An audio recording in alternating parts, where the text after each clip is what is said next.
Hi friends, welcome back to Dhinamoru Samayal. Dhinamoru சமையல் இன்றைக்கி நம்ம என்ன பார்க்க போகிறோன்னா, ஒரு ஈஸியான அண்ட் சுவையான தக்காளி தொக்கு தாங்க. வாங்க எப்படி செய்கிறதுன்னு பார்க்கலாம். இப்போ நம்ம அடுப்பை பற்ற வச்சு அதில் வானொலி வச்சுக்கலாங்க. இப்போ வானொலி சூடானதும் நம்ம எண்ணெயை சேர்த்துக்கலாம். எண்ணெய் கொஞ்சம் சூடானதுமே நம்ம கடுகு சேர்த்துக்கலாங்க.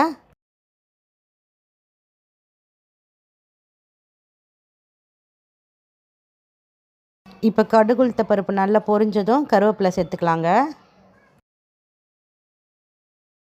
இந்த டைமில் நம்ம வெங்காயத்தையும் சேர்த்து நல்லா வதக்கிக்கலாம்.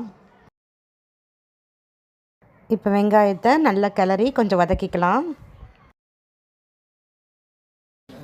இப்போ வெங்காயம் நல்லா வதங்கிடுச்சு. இந்த டைமில் நம்ம தட்டி வச்சுருக்க இஞ்சி பூண்டு பேஸ்ட்டை சேர்த்து வதக்கிக்கலாம்.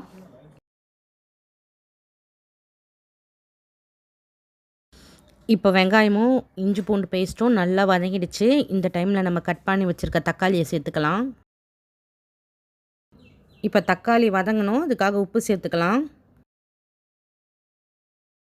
இப்போ நம்ம உப்பு சேர்த்த உடனே நம்ம வச்சுருக்கோம் இல்லையா மஞ்சப்பொடி, அதையும் சேர்த்துக்கலாங்க. அடுத்தது நம்ம குழம்புத்தூள் ஒரு 3 டேபிள் ஸ்பூன் அளவுக்கு சேர்த்துக்கிறேன். நான் எல்லா பொடியும் போட்டதுக்கப்புறமா இதுக்கு தேவையான கொஞ்சமாக தண்ணி தான் விடணும். நிறைய தண்ணி விடக்கூடாது. தண்ணி விடுறேன்.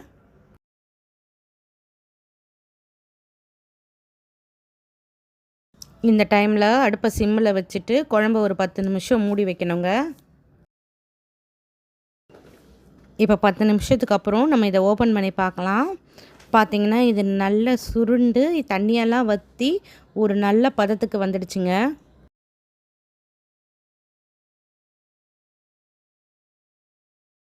இப்போ நம்ம கொத்தமல்லி சேர்த்துட்டு கேஸ் ஆஃப் பண்ணிடலாங்க.